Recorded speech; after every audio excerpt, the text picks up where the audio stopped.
Secrétaire général des votés. Vote, Madame Magloire. Toyambio, on avait tendu la mission à micro, on est à différents sites. Vous allez avoir Congo Live, Télé Changou, Congo France et Ma Mission. Motuna Yambo, dynamique de l'opposition, vous allez secrétaire général SID, on a 4 dynamique de l'opposition. Et outil pour ça la présidente Milulu, qui a mené avec la convention et la dynamique de l'opposition. Si la présidente Milulu en les acquis. Merci mingi Maman Magloire. Ndenge outil koloba parti na biso SID. Ezali parti munene na kati ya dynamique pour la vérité des urnes. Il faut corriger dynamique de l'opposition ezaya kala. Il faut que bossana kombo ana ya opposition siko to komi dynamique pour la vérité des urnes. Dynamique Maman Nangai. Ezali plateforme oyo eza membre ya plateforme la Muka. Tozalaki Lubumbashi na presidium ya la Muka. Ba leader na biso basanganaki. Ngai moko nazalaki délégué ya commandant du peuple Martin Fayulu Madidi na kati ya commission babengi cellule politique. To préparer convention, to préparer présidium. Il y a la Muka, to Keyi Lubumbashi, to bimisi communiqué final. Na communiqué wana au point 5. Ba konzina biso ba réaffirmer victoire ya candidat ya la Muka na élection présidentielle il y a 30 décembre 2018.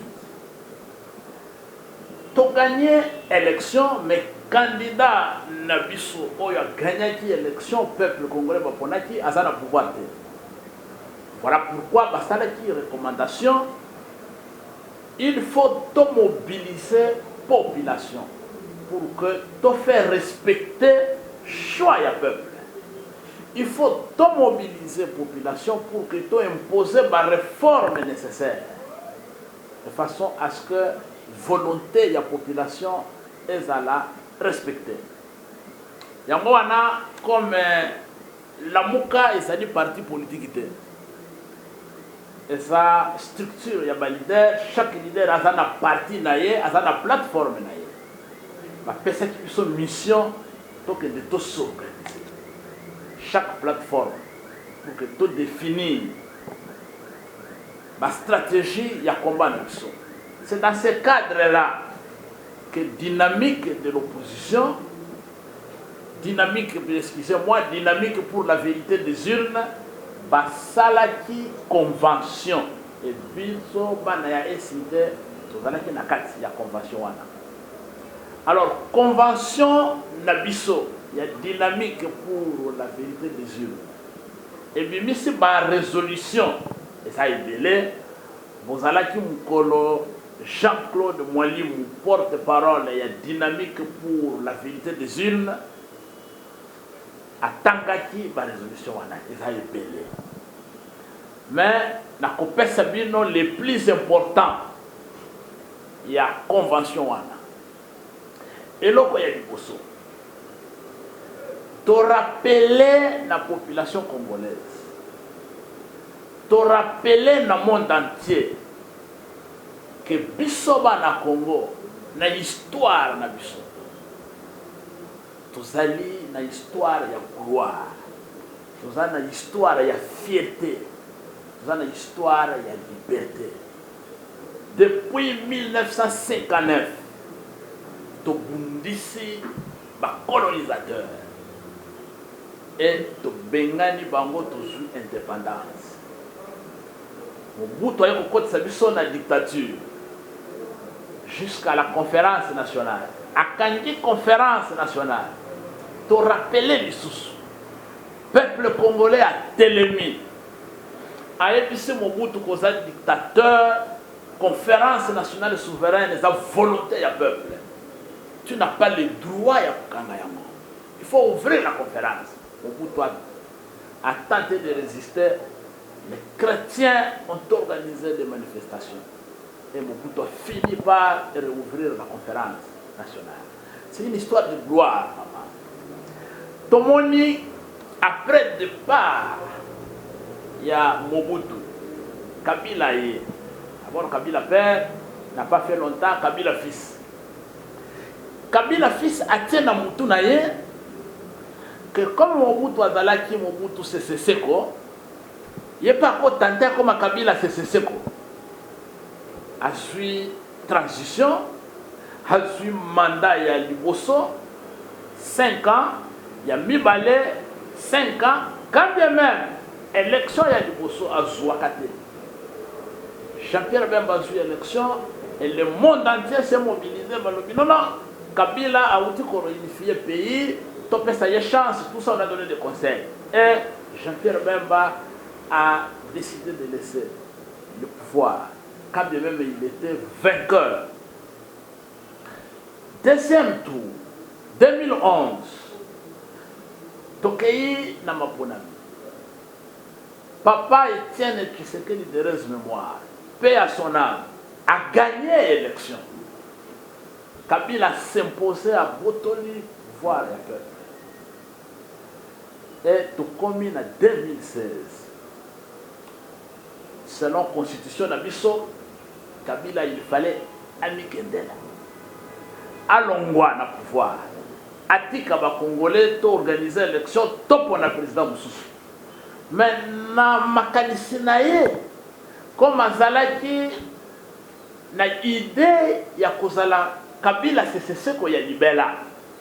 Abandi komeka a changer la constitution, a modifier la constitution.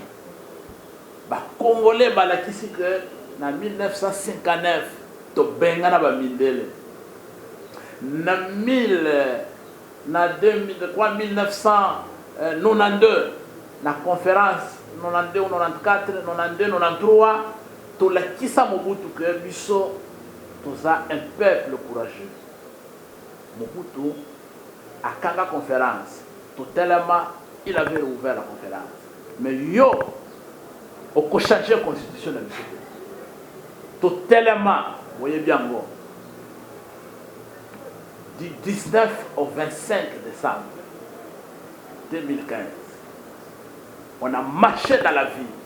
Ba métier dans le Parlement, ba conditionner l'organisation de l'élection, la organisation de recensement, ba kokate. Et nous avons imposé à Kabila son départ.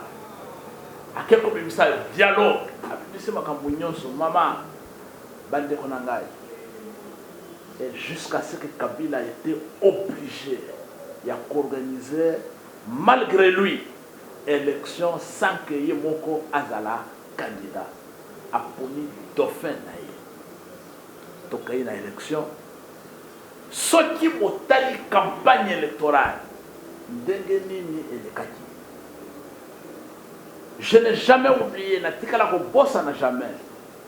Na étape ya Kalemi, na Tanganyika. Commandant du peuple à Kiti, foule. Et ça qui tellement ébélé qu'à lève mouton. Alors, administrateur de l'année, à lobby, gouvernement congolais. À la policier belete, il y a sécurité belete, il y a contenir la foule fayoulou. À se drainer dans le meeting. Et il doit arrêter la campagne. Il a fait 2 jours à Kalemi. Et on l'a contraint qu'on zonga les sous Kinshasa, on continue de sous campagne dans le terre, il faut zonga Kinshasa. À Boyi, à Lobi, moi je dois continuer la campagne. Va obliger à zonga Goma, alors qu'il avait déjà été à Goma une fois, pendant la campagne électorale. Il était obligé d'aller à Goma, commencer des négociations. Mais dans l'entretemps, maman, Chadar a sillonné le pays. 26 provinces sur 26. Alors, il y a l'État, mituka ya l'État, mbongo ya l'État, la police, l'armée, toute la sécurité à sa disposition. Tokutana na ye na Kenge, na province ya Kwango, asala meeting, ate mabongo na poche, alobi na ana mpatas, mbongo elali awa, je suis déjà président de la République. Mais peuple congolais a lakisi que ozana mbongo, ozana mituka, ozana nyonso, biloko nyonso eza biloko ya l'État congolais. Mais Congo, mboka oyo eza ya biso tokolakisa yo. On n'a pas besoin d'argent, on a besoin du Congo. Et voilà pourquoi, du nord au sud, de l'est à l'ouest, les Congolais vont se mobiliser. Jamais dans l'histoire de ce pays, candidat président de la République n'a jamais été voté comme Martin Fayulu sur l'ensemble du territoire. Bamite wana ya est, ouest, nord, sud, Martin Fayulu a Bukango. Et Martin Fayulu a gagné l'élection avec plus de 62% des suffrages réellement exprimés. Kabila a commis qui peut le caisser. À la gauche, à la droite. Mongo Ekei. Mais Dauphin Natiaki a zuité. Nasala Nene. Bah, il dit que muto sur l'élection va donner yangoyo kombo na ye Martin Fayulu Madidi. Oyo yokaka na télévision ba benga ka commandant du peuple. Période wana ba congolais baso benga ye les soldats du peuple. Et Kabila lobi depuis na botama. Na mona kayeka na télévision. Na yoko kayeka na radio jamais atikala kopesa ngambote. Mais dernier ni na koso pouvoir na pesa Moutouana na yoko kaka na télévision, à ça trop dur, parce qu'on a bazar radical. C'est ainsi que pour sauver sa peau, Kabila a créé Konuka, Oyo valoir, les faire valoir, et Kieko, masque, Alata, les Congolais vont m'en été, mais à continuer à coopérer. Yamala kenda konuka ekona biso Antoine Félix Tshilombo Kaniki a su voir à Pessier ya kopesa Olia Boya amemi mukumba ya moyibi eloko ya muninga soki ba pesi yebisa muto azo kabelo loba ko pesange loko moyibi te zongisi la kolo eloko.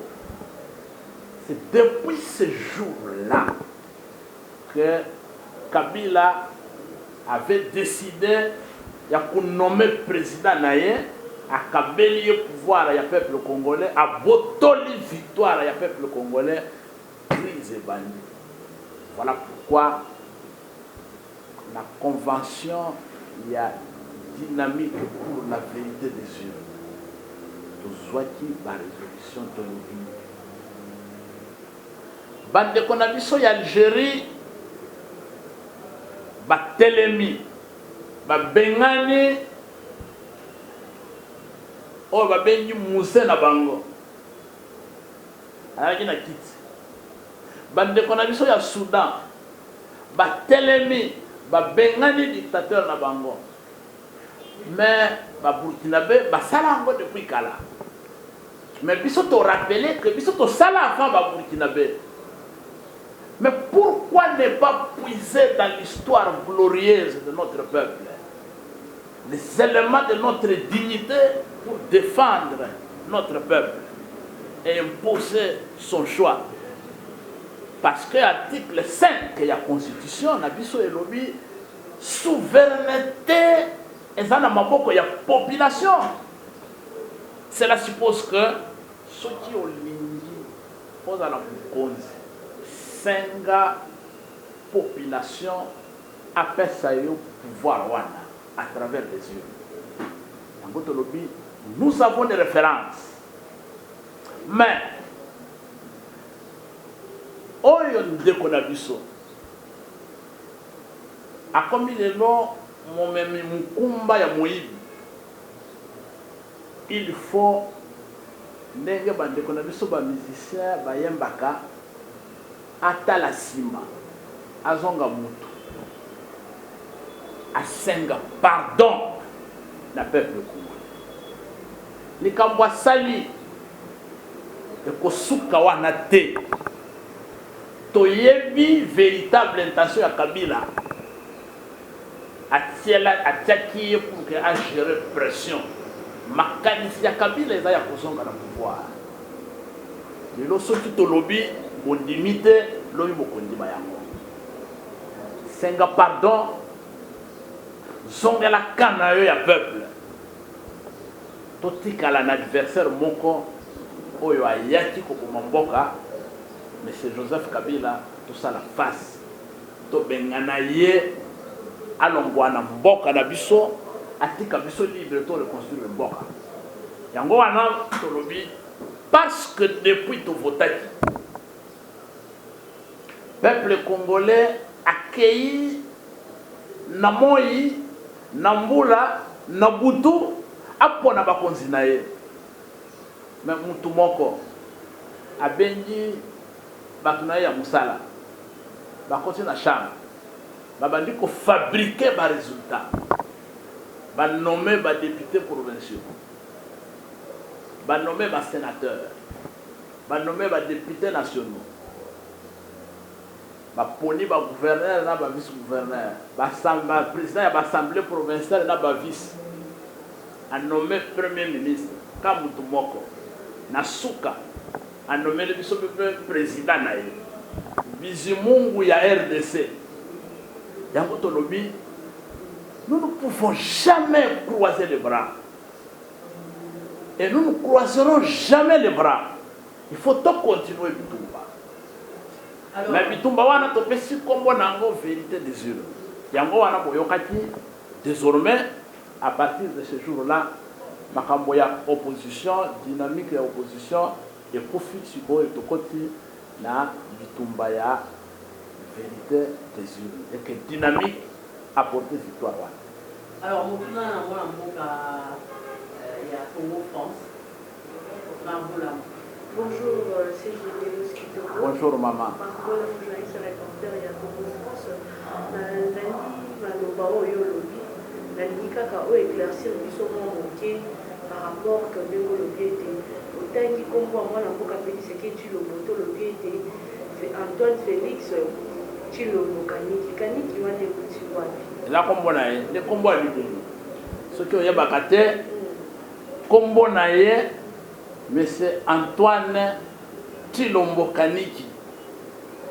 Soki boyebaka te bokende kotuna ye papa Etienne abanda kobenga ye Kaniki.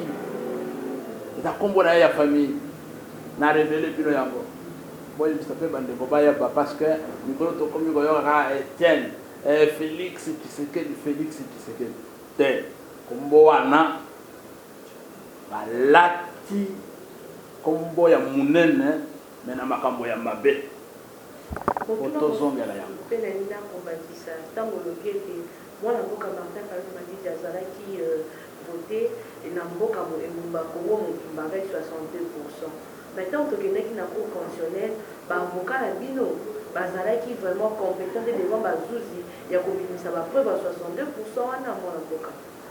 Mama yango soki otangi na ba résolution ya convention ya dynamique pour la vérité des urnes. Tout ça clair. Loi et lobby boye. Après vote, CENI a fait 4 exemplaires ya PV. Moko etikala na ba centre ya compilation. Mususu ba pesa ba témoin. Moko kende na ba dépôt ya CENI et mususu kende na cour constitutionnelle. Mais biso to lobby soki bo lobby ke biso to gagner kité. Bimisa ba sac. Mais ba PV wana il faut bima. Et lokoni nezo sala ke ti lelo. Na moment où tout soloba. Jamais nanga na batu na ye batikala koyebisa biso que voilà oyo aganyaki bureau de vote A azalaki na autant, bureau de vote B azalaki na autant, bureau de vote C azalaki na autant. La loi impose que va publier par résultat de l'élection bureau de vote par bureau de vote. Maman, de quel droit yé nanga ya seni? Alobi il faut violer la loi électorale à publier par résultat wanate bureau de vote par bureau de vote. Mais pourquoi bino va penser ça? Pourquoi l'état de droit ne peut pas imposer à Nanga de nous publier les résultats bureau de vote par bureau de vote pour toyeba vérité des urnes oh biso toujours linga toyeba nani réellement gagné ba PV ekenda wapi? Mais pourquoi soki ndeko Antoine Tshilombo asali neti afimba na mwa muke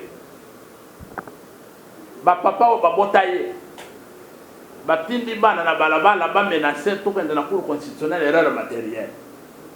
Mais erreur matérielle wana ba menasaka ba usala ngona nini soki ba PV exacté c'est qu'il y a quelque chose qu'on nous cache. Alors moi en gros à Sylvain et à ma mission. Oui, c'est jeu de vote sur monter, c'est pas une montagne de mission TV. Donc tous les alliés à Koye Baïti, ils qualifient où tu veux les faire qui est pour vous donner vos positions pour vous faire tout ici.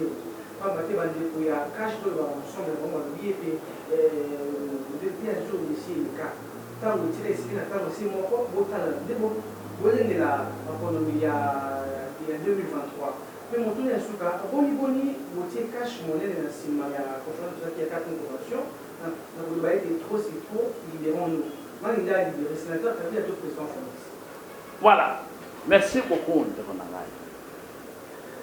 la convention il y a dynamique pour la vérité des urnes. Na souka, moi, Namboka, Jean-Claude Mwalimu, à Lobby, le poète Simaro Lutumba, paix à son âme, à Loba. Mundele asala minduki ya koboma batu kasi minduki o ya koboma vérité akokaka kosala ngote asala ngote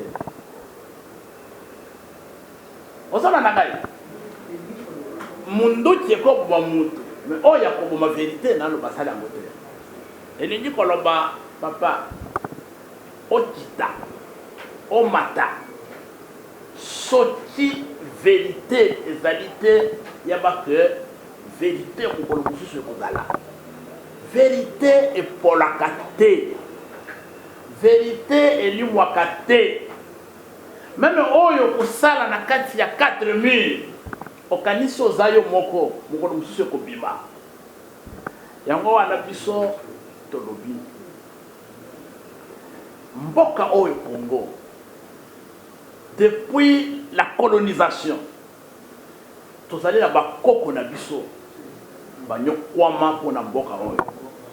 Ce qui otani histoire ya mboka na biso, otani ndenge nini Simon Kimbangu anyo kwama pour la vérité. Je parle de ce grand homme, le prophète Simon Kimbangu.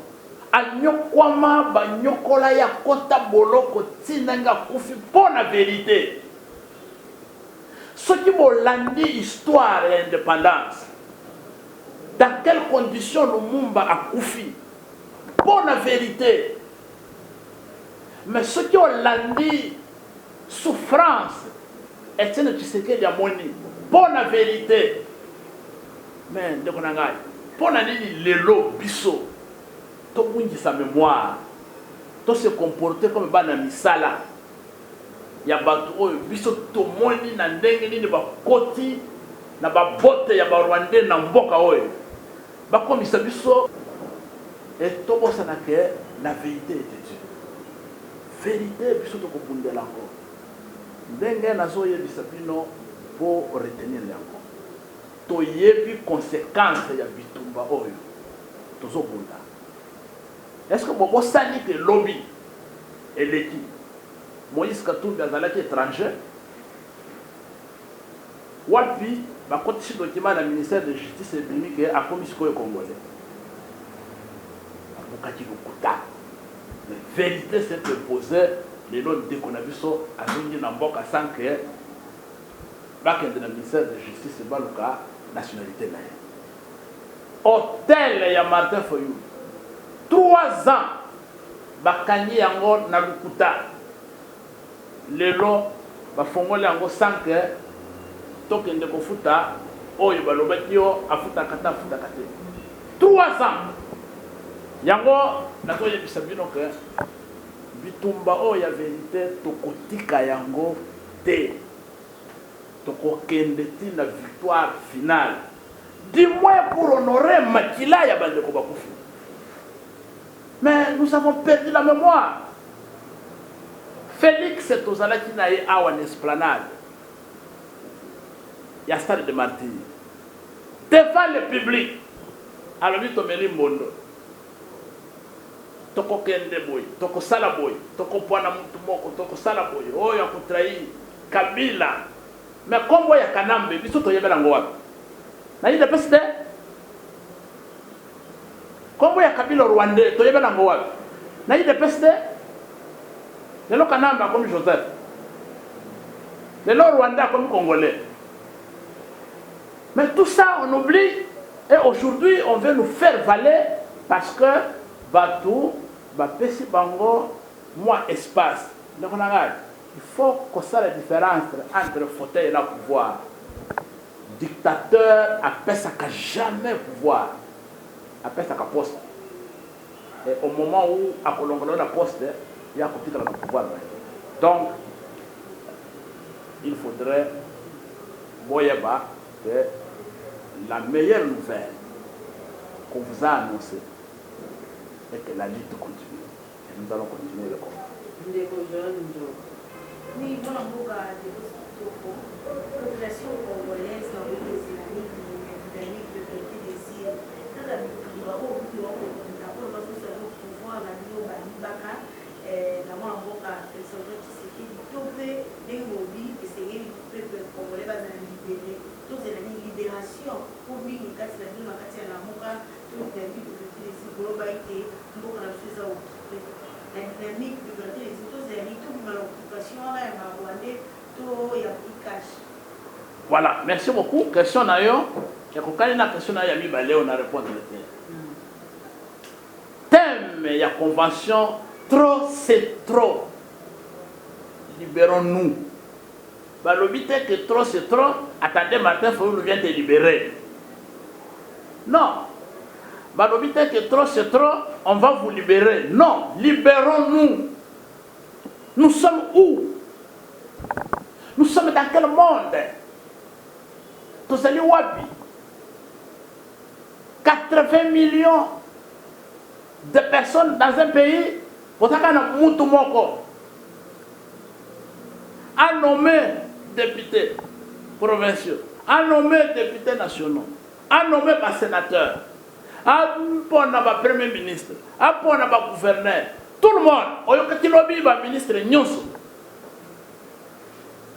Il faut d'abord s'incliner devant Eyatola. Avant, il y a une investiture. Après, c'est une instruction. Un pays avec beaucoup d'intellectuels. À l'indépendance, on avait 2-3 universitaires. Et aujourd'hui, nous sommes par milliers de professeurs d'université. Et tout ça, nous avons il nomme tout le monde dans ce pays. Et a nommé le président de la République. Alors il dit Keba, kosala boité, na lingi talité. Trop c'est trop et lingi koloba, soki o lembakate, lembape, tellement. Tout tellement. Mais libération en a. Il faut tout s'organiser. Il y a encore une formation, tout ça là. Tout ça là, formation partout. Na Kinshasa, na l'intérieur du pays, parce que tu constates que Bande Konabiso est belé.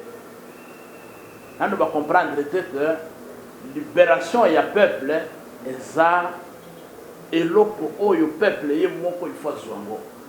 Nous t'envoie pour libérer la date. Ba émission tout ça na bino. Et ça pour que tout conscientiser bande ko na biso. Mais nazalaki na Ituri. Na na Isiro. Na na Buta dans la forêt équatoriale. Na réunir batu na yebisi bango bino bo votaki nani awa. Na tuli bango balobi to votaki Fayulu. Mais oh yazo kamba biso. Kombo na nani? Oh Kabila. Kuna ba yiku tu vota Chilombote. Ba yibi ke Kabila so continuer. Mais bon vandi mwendeni. Oh prof tozo banga. Mais bino bo vandi na ville bozo banga. Mais kana zo lala na forêt. Ce qui n'a pas na zumutu kana na vela. Dans la forêt équatoriale, j'ai passé plusieurs semaines dans la forêt équatoriale. Tout ce kende. Village par village. Tout sensibiliser bateau. Mais pour aller les villes pour vendre pour banga, biso tout là na zamba sans protection, sans garde du corps, tout ce banga te. Liwa ezala moko. Liwa ezamu kolo moko. Oh ya kufi na ngundi. Na ya kufi na bali. La ngundi so ba kufi. La ngundi so ba kufi. Chers amis, ce qui te rappeler partout oyo bazo kanisa que batana protection. Moussé Laurent Désiré Kabila, entouré par les chars de combat, de l'intérieur comme à l'extérieur. Est-ce que ça a été un accident dans Zela? C'est dans la chaise, le fauteuil présidentiel qu'il a été assassiné. Donc, la mort, c'est un phénomène biologique. Ce qui est au Koufi là-bas, était au Konuna, au Koufa la vieillesse. Voilà pourquoi, Tolobi, il faut à un moment donné, Toloba, oh, il faut essuka awa.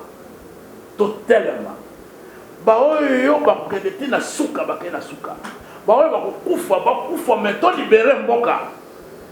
Mais les Sud-Africains, ceux qui vont bander au Kalista, qui sont dans la vie, dans les Lengi, comme ici dans le Paris, il y a Massanga. Et tu dis qu'on faut faire parce que tu es banga, mais tu continues après, nous allons mourir. Et Dieu va nous interpeller. Maman, ma gloire, na tindakayo na RDC, mbaka ya bomengo, ba richesse nyos. Osongilinga mubola. Okenda kosala ni. Moi en mboka de gos qui autant au pesa et tout aussi la question. Je dis au ramasser sur le tout ami balé avant tout en de Congo transport au qui s'allait dans le tout là. Il est bisa bana mboka pas parce qu'il va tout ni tout dans la question. Les gomatuni nous a dit na la moka à Longwe. Bino toyoka ki mo ba dissension entre la Mouka et entre Martin Fayulu, nous avons ensemble, Moïse Katumbi. Est-ce que pour créer dynamique pour la vérité des urnes, les alliés, pour y aller, il y a Martin Fayulu, on a l'élection en 2023, déjà, la Mouka a commis déjà qui voyait. Ami Yébé, il a déjà de la position. Mais, nous sommes comprendre que c'est comme merci, Mingi, maman, il faut faire ça, éclaircissement à la population. Martin Fayulu a créé plateforme Moussoussouté. Dynamique pour la vérité des urnes. Et sa plateforme y a cicaté. Dynamique c'est ça y a biso. Desikoyo to pesi dynamique combat y a sika. To définir philosophie na biso y a sika. Mais philosophie wane bimi na biso te. Et bimi na déclaration y a la Mouka. Oh, il y a les 30, il y a le Bumbashi. On a lobby. La Mouka a longa qui m'a ponami il y a le 30 décembre 2018. Mais Kassi, candidat, il y a la Mouka dans le pouvoir. Il faut tout mobiliser. Mais c'est comme maman. Il y a lobby au gagné quitté. Il faut tout mobiliser, tout respecter la volonté de la Bango. Mais je crois qu'il faut réclamer nini. Volonté ya batu exprimer yango wapi na urne. Voilà pourquoi biso to lobby oko banga ko lobango etalio soki olingi ko lobango lobango mais likambo ya Congo ya lelo ezali crise ya légitimité, crise ya maponami et crise wana ya moto bengi pour que esila il faut vérité des urnes et yabana mais vérité des urnes ndenge tolobile mais le président légitime mokonzi oyo bacongolais baponaki ya konome te ya kodésigne te ya consensus te ya contrat te oyo ya population Martin Fayulu Madidi abimisaki papier oriki babengi sortie de crise, proposition à sortie de crise. Yango tolobeli awa obimisa ba PV parce que zali to compter to yeba mais bolobi ba PV basi babwaka mais soki babwaka ba PV alors toboyi kozongela makambo ya lobi maintenant na tibiso na difficulté Kabila nanga cour constitutionnelle na bato na bango mais tout ya bato na pembeni tout ça la réforme à ce moment-là tout ça l'élection anticipée pour que toyeba nani réellement a gagné qui parce que ba voter qui na ba profiter mutu na mutu ayebi mutu ya ponaki ce qui ont bengi les lois ya ko pona ko zonga la mutu na ye parce que déception eza makasi nakutani na ba hôpitaux bato ebele basali ba AVC basali ba crise cardiaque basali makambo ba crise ebele tout simplement parce que bayokati que na place ya Martin Fayulu Chilomboza kuna akomi ko tuna Chilomboza nani voilà donc to continuer Mwana mboka divosi tokonga lina ko tuna mo tuna soki tango lo ba ete ba nommé yeka ko nommé ba député ko nommé ba sénateur ko nommé la lingi po éclaircir ba itanike na biso ba kolanda lelo ba ndiko ba kolanda kuna na ngele ba comprendre est-ce que Martin Fayulu Madidi lelo alekaka député national amona lelo ba kolobela bango te ba nomaka epe to ba fundaka ene na député national parce que tu as des suppléants à ces actifs on a quatre assemblée nationale et le roi pour vous éclaircir biso. Deuxièmement, pe na kotuna motuna na kata dynamique de vérité des urnes aux aloko la secrétaire générale ba député na binonda boba komona na lisusu te après invalidation na bango na ko pesa exemple le quoi amona boka Jean Kubal kala to yoka na lisusu yete na kata ba réunion na bino amona na lisusu te mwana mboka Daniel Safu o azaka tout le temps pembeni na bino akomona na kapeli lisusu te na makambo na bino ya kati ya dynamique ya vérité des urnes moto na suka na koloba ete gratuité ya enseignement ya mboyo ekomi